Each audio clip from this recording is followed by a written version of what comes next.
Olá, meus amigos, de novo aqui com vocês e estamos aqui com o Denison. Ele vai estar se apresentando para vocês em seguida, porque a temática da semana, apesar daqui no Amazonas estar literalmente pegando fogo e isso precisa de atenção, é a discussão retrógrada e medieval que tem acontecido no Congresso Nacional a respeito do casamento inclusivo, do casamento LGBTQIAPN+, ou do casamento gay, como alguns têm procurado falar.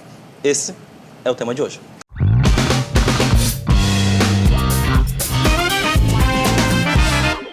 Olá, meus amigos, eu sou Carlos Almeida Filho e é muito bom estar aqui com vocês. E dessa vez eu estou acompanhado com quem pode falar sobre o assunto de uma forma muito mais aprofundada e de forma acadêmica. Eu estou aqui com o Denison. Denison, se apresenta para o pessoal. Olá, gente, tudo bom? Meu nome é Denison Aguiar, sou professor da Universidade do Estado do Amazonas, na Escola de Direito, onde eu coordeno a Clínica de Direito LGBT e também coordeno um núcleo de saúde integral LGBTQIA+, juntamente com a professora Dária. E aí eu sou o assessor jurídico nesse núcleo e no ambulatório de diversidade de gêneros no PAN Cotajás. E hoje também estou como presidente do Comitê Intersetorial de Saúde Integral LGBTQIA+, do Estado do Amazonas. Pedi afastamento agora esses meses em decorrência do doutorado, mas o trabalho é incansável e todo dia nós temos uma pauta nova, porque nós pensamos e nós queremos institucionalizar efetivamente não só a saúde LGBTQIA+, no estado do Amazonas, mas também a promoção de direitos humanos. E com essa apresentação está muito claro para quem está aqui acompanhando que nós estamos da pessoa adequada para a discussão sobre a temática. Porque, Denison, estavam discutindo lá no Congresso Nacional, e assim, eu vou deixar link para quem possa pegar e acompanhar, ou então tá por fora do que está acontecendo, as discussões sobre aquele anteprojeto para proibir como eles dizem lá, o casamento gay. É correto falar essa expressão, casamento gay? Essa expressão, ela tem várias abordagens. Tem gente que quer usar o casamento homoafetivo, com referências às decisões do STF.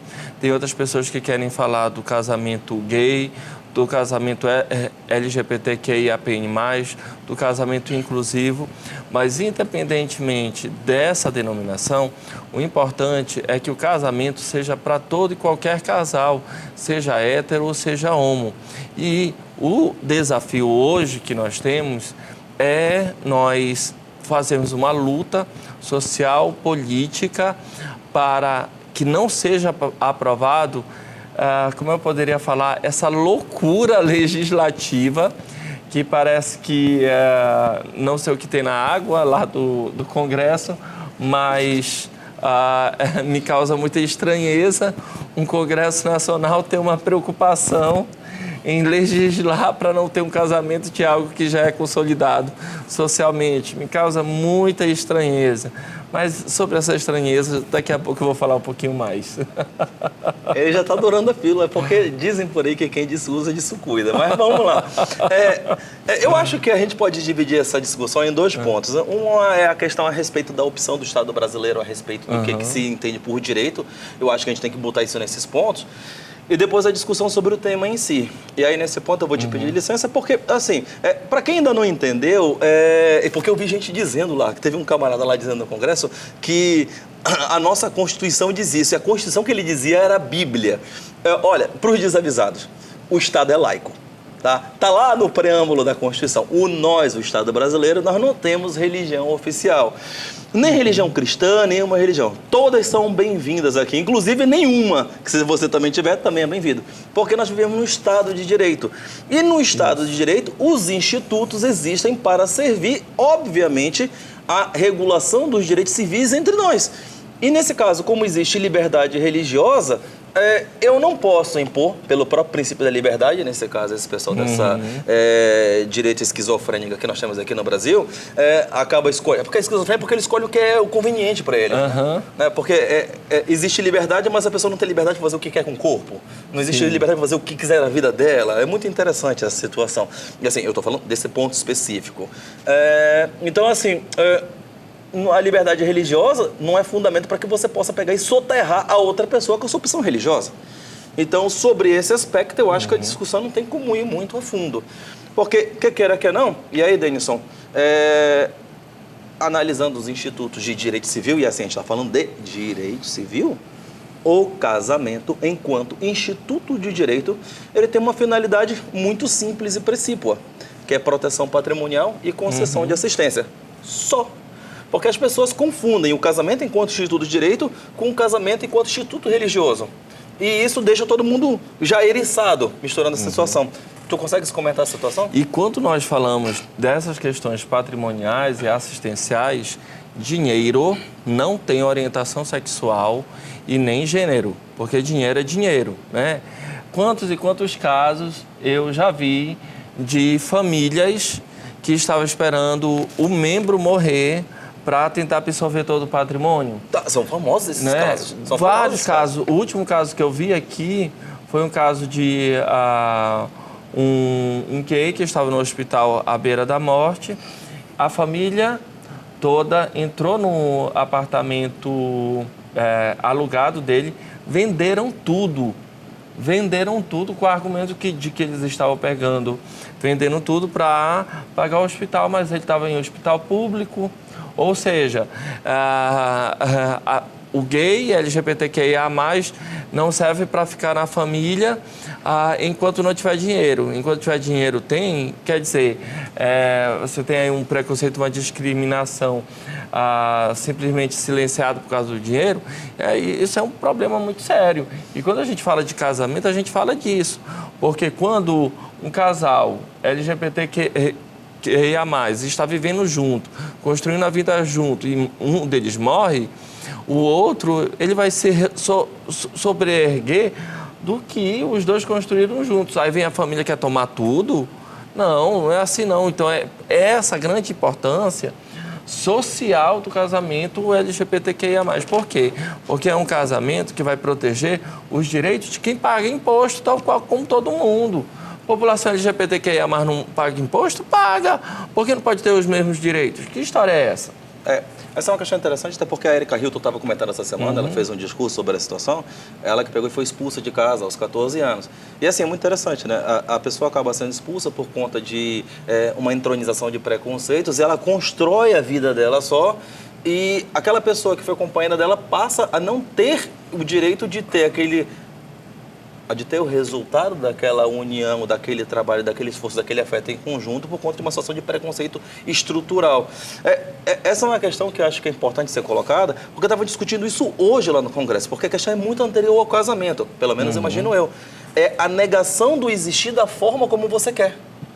Porque as discussões que estavam tendo lá no Congresso, eu fiquei espantado sobre isso, é porque basicamente se quer ditar um modelo de vida. Então, querem colocar de uma maneira, querem trazer uma discussão que já estava sepultada, que quer ou quer não. O motivo, eu acho que o Denison tem uma explicação para isso, ele vai colocar aqui. Querem trazer uma discussão que já estava sepultada, para que possa pegar e se ter sob fundamento que eu ainda não entendo qual, uma discussão sobre o direito da pessoa existir ou não. O fundamento mais básico constitucional, que é o viver com dignidade, que está no artigo 1º, inciso 3º da Constituição, consagra o direito de eu viver, de você viver, de qualquer pessoa viver da forma que lhe aprouver, desde que isso não faça mal ao outro. E isso é uma visão muito rasa dessa situação. Mas o Denison queria comentar, ele colocou aqui no nosso roteiro, o porquê desse discurso nesse momento. Qual é a tua opinião sobre isso? A minha opinião é que é um projeto de poder. E é um projeto de poder que quer falar de pseudo-ameaça social. LGBTQIA+, que ameaça a família, não tem como ameaçar a família. LGBTQIA+, constitui família, só não constitui família hétero cis-normativa como querem. E é um projeto de poder para um controle social hétero cis-normativo. Por que esse controle social? Porque querem mandar não só na vida das pessoas, mas também no dinheiro delas. Né? A análise patrimonial e financeira do mercado LGBTQIA+, é grande. E esse envolver questões patrimoniais quer colocar a família como ameaçada, mas é um conceito de pseudo-família, Porque se a gente for pensar, ninguém da direita conservadora se divorciou, ou é adúltero, ou tem filho fora do casamento, ou é uma mãe que só cuida dos filhos. Quer dizer, aquele conceito de família, pai, filho, mãe e prole, não dá certo, porque nunca nem deu. Se você for pegar todo o histórico, desde o direito de Israel, muito descrito na Bíblia, até hoje, você tem 1001 realidades. Então, não tem como manter esse padrão hétero cis normativo. E é um projeto de poder que vem com uma pseudo-evangelização, é um pseudo-nome de Jesus, é um pseudo-nome de Deus, é um pseudo-conceito de família. Por quê? Porque, vocês têm que manter isso, mas nós não podemos. Como se tivessem uma imunidade espiritual, e não é bem assim. Então, o ponto crucial hoje, relacionado ao casamento LGBTQIA+, é que nós estamos tratando de uma população que é vulnerabilizada. Nós não somos vulneráveis, né? Eu participo do LGBTQIA+, nós não somos vulnerabilizados. Nós somos colocados em condições de vulnerabilidade social, política, econômica, financeira. E em decorrência disso, nós vamos lutar. Meu amigo, nem cachorro de rua abandonado, quando leva porrada, ele sai correndo, ele vai reagir. E está pensando o quê? Que nós não vamos reagir? E que nós vamos ficar calados? Não, passou-se a época. Passou-se a época que quando um gay passava pela rua, e aí, viado, e aí, não sei o quê, e ele ficava sem jeito e não fazia nada? Não. Hoje tem jiu-jiteiro que é LGBTQIA+, que já deu porrada noutros. A questão agora é o seguinte: a sociedade ela vai mudar, porque isso é um efeito das lutas sociais, tal qual mulheres, tal qual negros, tal qual indígenas, tal qual PCDs. E, meus queridos e queridas, o desafio agora é fazer readaptação social. A situação, quando ele inicia falando sobre a questão de projeto de poder, eu posso entender, você me disse se eu estou incorreto, é porque é o seguinte: dentro de uma construção de um Estado que precisa, obviamente, de justificação para poder fazer as máquinas e os organismos do poder funcionar, é necessário que algum discurso possa, na verdade, contaminar ou ser distribuído para as massas, às vezes ignaras, que precisam estar se alimentando de alguma ideia de que alguma coisa está sendo feita.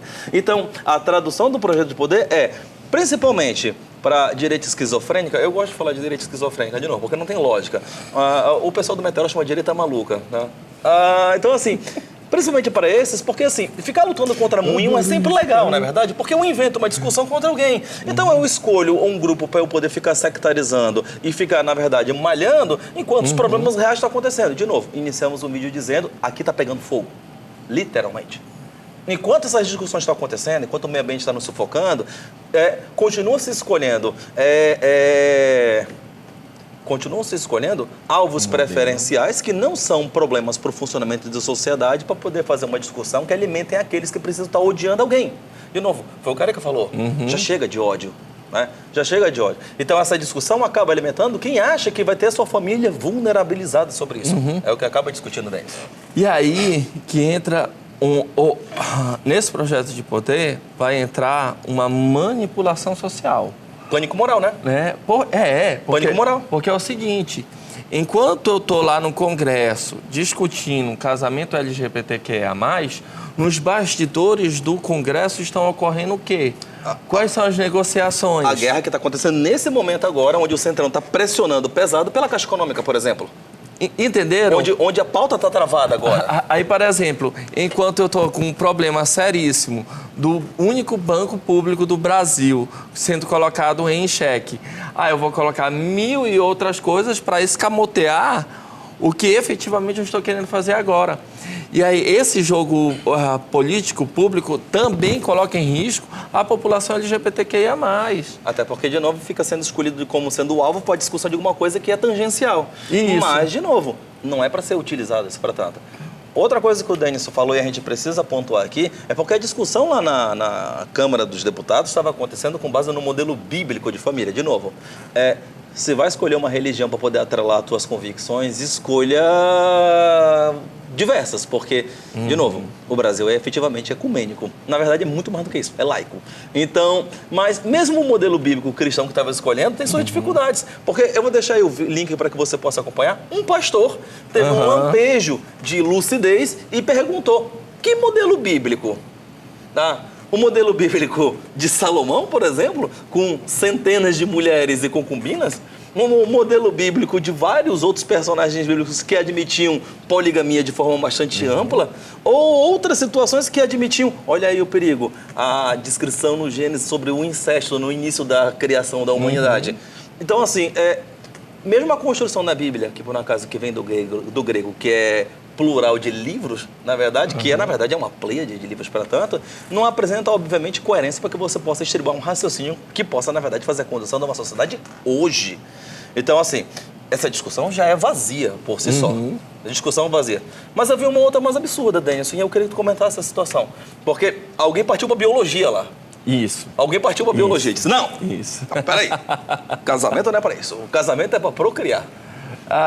Aí é um problema que é até engraçado, porque a impressão que me dá é que essas pessoas que estão no Congresso Nacional, eles têm medo da estreia, sabe?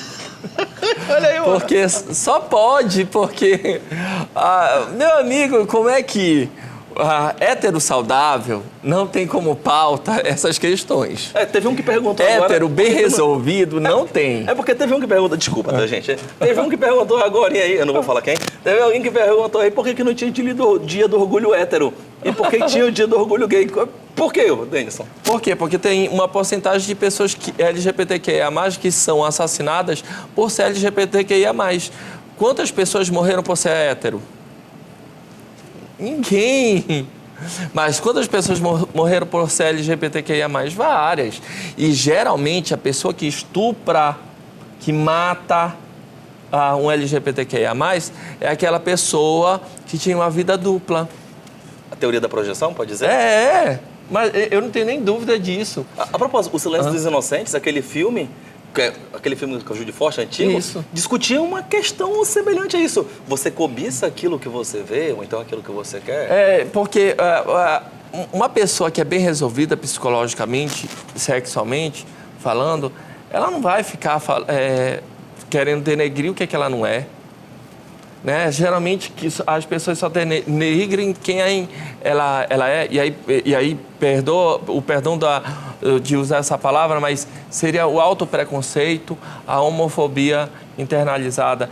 E aí que é crucial a gente falar alguns pontos. Por exemplo, quando nós falamos da procriação, o casal LGBTQIA+, eles podem ter filhos, podem adotar filhos abandonados por casais héteros, podem fazer reprodução assistida, podem fazer inseminação artificial e assim sucessivamente. Porque se o problema e a proteção tem que ser da criança e do adolescente, porque se colocou historicamente muitas dificuldades para casal LGBTQIA+ adotar. Não tem, sabe, isso é sem nexo. Não, é engraçado, né? Assim, por essa lógica, o casal hétero que está casado e não tem filho, ele está mais do que em pecado, ele está cometendo crime, então, de acordo com a lógica estabelecida. Isso. Né? E aquele que pega e tem filho sem estar no casamento é pior ainda, então. Então, se o casamento é para isso... de novo, eu me lembro que eu estava vendo os livros os livros de direito civil, que a gente via aqui ainda antigo, que discutiam essas questões. Isso já passou. Né? Já passou. O casamento não serve para isso não, gente. Na boa, a gente está aqui no Brasil, né? A gente está no Brasil. Ninguém precisa de casar para ter filho. Não. Por acaso, a gente que trabalha com o direito, o que a gente mais vê é o contrário. E outra coisa, o cuidado que nós temos que ter relacionado ao Instituto Família é a banalização da família.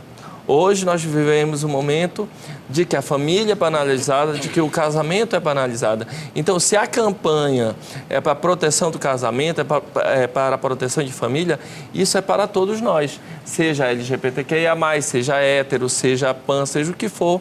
Porque antes de ser valores subjetivos, nós temos que colocar esses dois institutos, o casamento e a família, como valores sociais.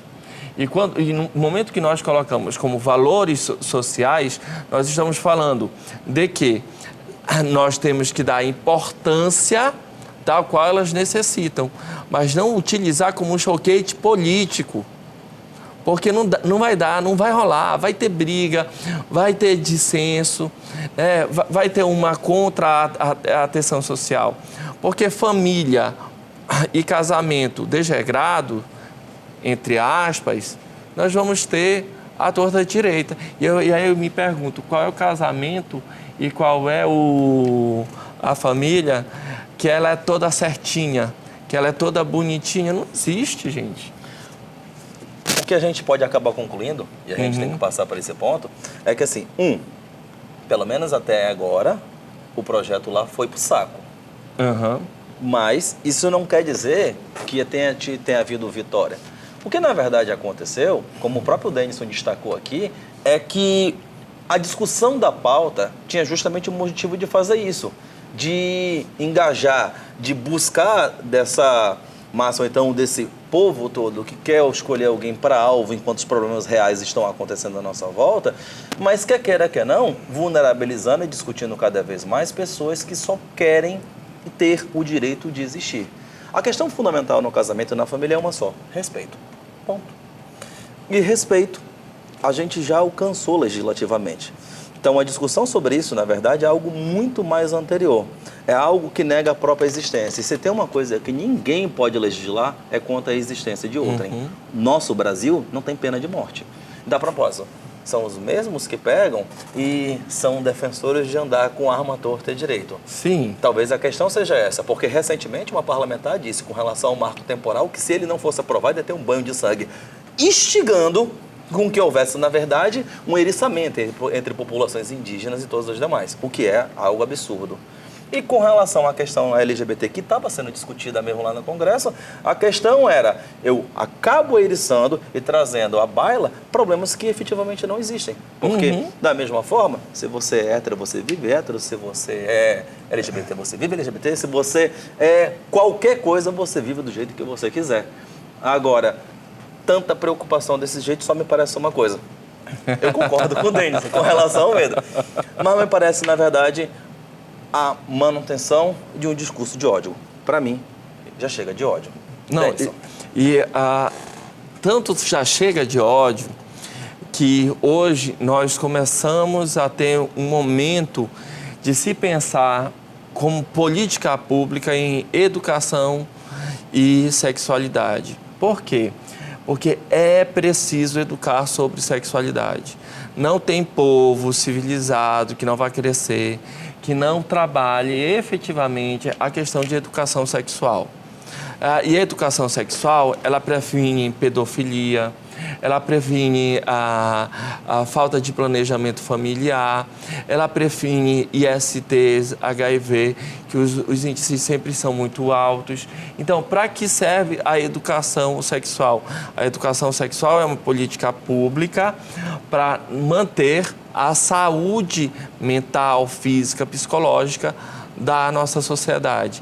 E sem isso, nós não vamos passar para os próximos passos de civilidade. E falo mais, falo muito de Jesus Cristo, falo muito da Bíblia, né? A proposta de Jesus Cristo é amor, é amar, né? Você não vê a proposta de Jesus Cristo, o ódio, a amargura, o julgamento. A proposta dele é amar, é sentir o outro tal qual o outro é, alteridade, é amor, é acolhimento.